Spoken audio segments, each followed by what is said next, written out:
선도지구 주민들이 지금 이거 다 뭐 좌초되는 거 아니냐. 차질은 있다. 이게 아예 무산되는 거 아니야? 그렇지 않습니다. 지금까지 이렇게 끌고 왔던 정책, 제도의 히스토리를 보시면 어떤 정부가 들어와도 안 바뀌는 건 공급은 확실히 해야 된다라는 게 일치되는 부분입니다. 누가 권력을 잡든지 반드시 공급 문제 부분들은 해결을 하면서 가야 되는 무산에 대한 가능성은 낮다. 안녕하세요 매부리언 여러분, 매일경제 부동산부 위지혜 기자입니다. 드디어 2025년 새해가 밝았습니다. 올 한 해에는 어떤 계획들을 세우고 계신가요? 혹시 이사 계획을, 새로운 투자 계획을 세우고 계시진 않으신가요? 오늘은 여러분께서 올 한 해 부동산 전략을 세울 수 있도록 특별한 자리를 마련했습니다. 우리 윤지혜 부동산 월 114 수석 연구원님을 모시고 올 한 해 부동산 전망을 해볼 예정인데요. 연구원님 안녕하세요. 네, 안녕하세요. 또 뵙습니다. 본격적인 시작에 앞서 연구원님 간단하게 자기 소개해 주실 수 있으실까요?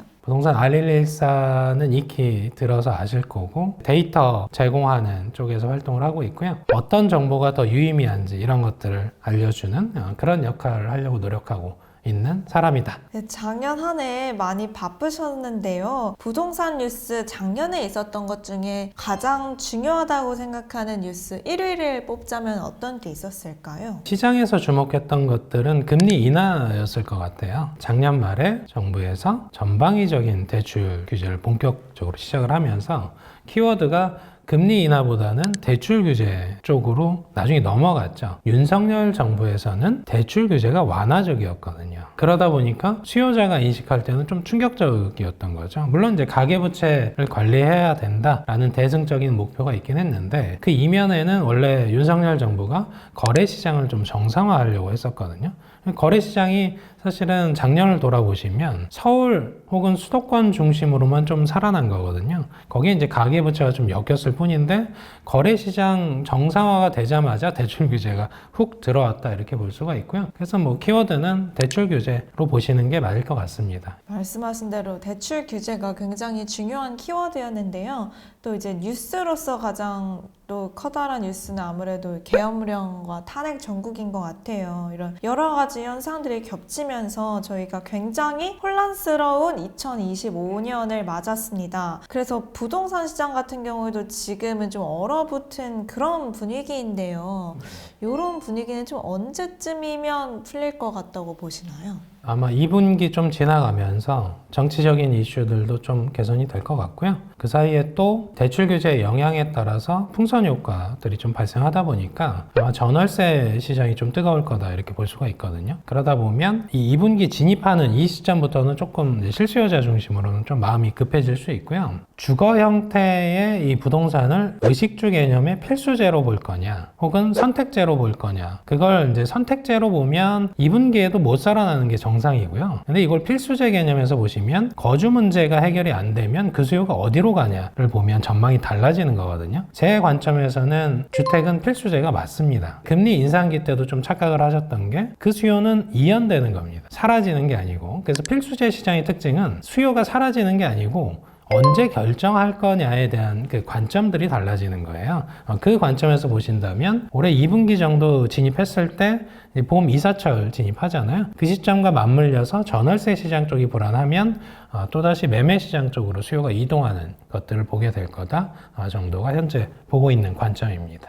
또 작년 부동산 이제 여러 지역들을 한번 보면은요. 서울 같은 경우에는 상급지 위주로 가격이 올랐고 지방은 또 미분양 사태가 일어나는 등 부동산 양극화도 심화됐었어요. 혹시 이런 양극화도 올해 좀 더 심화될까요? 예, 뭐 양극화의 주된 원인을 확인을 해야 이게 이제 지속이 될 거다 아니다에 대한 판단을 할 수가 있는 거거든요. 정말 양극화가 심해진 시기가 언제냐면 사실 문재인 정부 때예요. 세제 쪽 혹은 대출 쪽에서 다주택자를 중과했거든요. 정비사업 쪽에서 또 원활하게 이제 공급이 안 되면서 똘똘한 집 한 채 현상이 생긴 거예요. 그럼 주요 원인은 세제 혹은 대출 쪽에서 유발된 양극화인 거죠. 근데 그 부분들이 윤석열 정부 들어서도 세제 개편을 제대로 못했습니다. 똘똘한 집 한 채였던 현상이 똘똘한 신축 아파트 한 채로 바뀐 거예요. 다주택자에게 불리한 형태 이 부분들이 개선이 안 되면 여전히 수도권 집중화 현상 혹은 아파트 집중화 현상 그리고 이제 주요 핵심지 쪽에서의 집중화 현상 그러니까 희소재 쪽으로 더 집중화되는 거죠.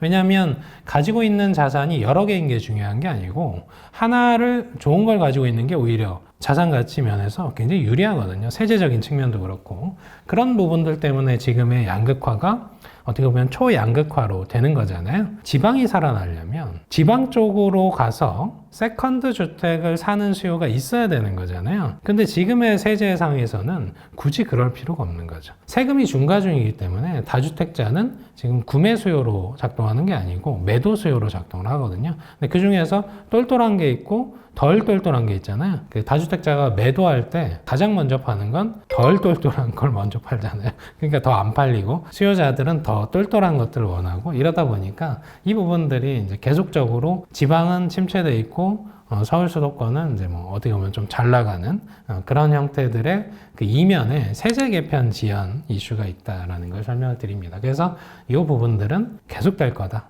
말씀하신 대로 사실 세제 개편 특히 뭐 다주택자에 대한 뭐 세금 완화 이런 게 정권이 바뀐다면은 더 어려워지는 상황인 거겠죠? 맞습니다. 뭐 이제 여당과 야당, 뭐 진보 보수 사이에서의 차이인데 세제 개편이 지연되는 이슈가 이제 야당에서 부자 감세 키워드를 갖고 오면 사실 거기에 대항할 만한 게 쉽지가 않은 이슈가 있습니다. 실제 다주택자에게 일반 과세를 했을 때 부자 감세 이슈가 있는 건 사실이거든요. 그로 인해서 발생되는 양극화는 사실 몇 단계 거쳐서 나타나는 현상이잖아요. 그러다 보니까 논의하다 보면 부자 감세가 다 이 부분들을 휘몰아치면 사실 세제 개편은 여전히 쉽지 않은 이슈가 되는 거죠. 서울 안에서도 뭐 강동구를 비롯해서 노원구, 도봉구, 뭐 강북구 이렇게 몇몇 군데에서는 아파트 가격이 매주 떨어지고 있는 게 또 지금의 상황이에요. 이들 지역의 좀 집값 추이는 올해에도 계속 좀 하락할까요? 작년 한 해를 돌아봤을 때는 서울만 한 6에서 한 7% 올랐고 그게 이제 최근 들어서 이제 보합 수준까지 내려오긴 했는데 실제로는 떨어지진 않았습니다. 상승폭이 둔화하는 부분들을 이제 시장에서는 떨어진다라는 의미로 잘못 해석하는 경우가 있는데 지금 말씀하신 지역들은 가격이 이제 보합 수준까지 내려오고 있는 건 사실인데 명확한 하락 시그널을 보이고 있지는 않기 때문에 그 부분들에 의해서 해석할 수는 없고요. 금리 인상기 때 하락을 급격하게 한 지역들이 이제 외곽지입니다. 왜냐하면 그쪽이 이제 실수요자가 많다 보니까 금리, 이자 나가는 비용에 대해서 취약했던 거죠. 마찬가지로 대출 규제에 따른 부분도 그쪽이 좀 취약합니다. 시장에서 9억 원 혹은 10억 원 정도 되는 자산을 이제 매입하려고 갔다가 대출이 원하는 만큼 안 나왔을 때 그 다음 액션이 뭔지를 봐야 되거든요. 매수를 포기했으니까 전월세로 다시 가냐? 그런 게 아니고요. 차등화됩니다. 1억 원만큼 덜 나오면 결국은 8억 원 이하에서 물건들을 찾게 되고요. 8억짜리를 사러 갔는데 대출이 덜 나오면 7억 원 이하에서 사게 되고요. 이렇게 가거든요. 고가 지역 쪽이 가격 회복을 다 해버렸기 때문에 그 고가 지역들이 지금 그래도 잘 버티고 있거든요. 대출 규제가 계속 이뤄지면 가격이 계속 차등화되면서 수요가 뒤로 밀리는 거예요. 수요가 그러니까 전월세로 갈 때는 유쾌해야 가는 거고요. 안정돼 있을 때. 근데 안정돼 있지가 않잖아요. 유쾌하게 못 넘어가면 차등화되면서 밀어내는 겁니다. 서울 외곽지 쪽에서 내 집 마련을 하셔야 될 그러니까 대출이 나온다면 할 수 있었던 분들이 이제는 경기 인천권역으로 퍼져야 되는 거죠. 반면에 더 중심지 쪽 뭐 서대문, 종로 이런 데서 내 집 마련을 하셔야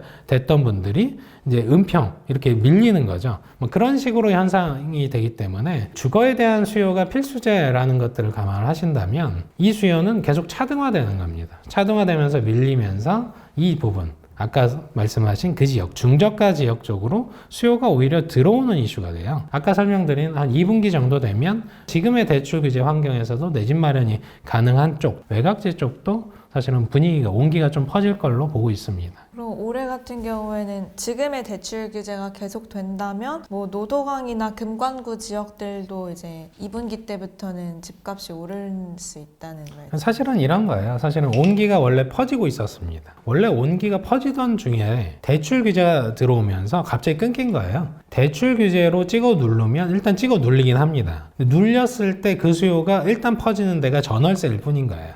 퍼졌는데 이쪽으로 온전히 넘어가기엔 2년 뒤가 보장이 안 되는 거예요. 2년 뒤에 전월세 시장이 안정적이라는 전망이 전혀 안 나옵니다. 지금 매수 수요를 포기하면 2년 동안 이제 전월세 보증금이 묶이는 거잖아요. 일반 서민은 사실은 그게 시드머니거든요. 근데 그게 2년 동안 묶인다는 건 2년 뒤에 전월세 시장이 굉장히 안정적이거나 혹은 하락에 대한 기대감이라도 있어야 되는데 그게 안 나옵니다. 그러면 2년을 묶는 것 자체가 리스크가 되는 거죠. 근데 앞으로 이제 봄 이사철에 계속 이제 전세 만기 이렇게 돌아오시는 분들 있잖아요.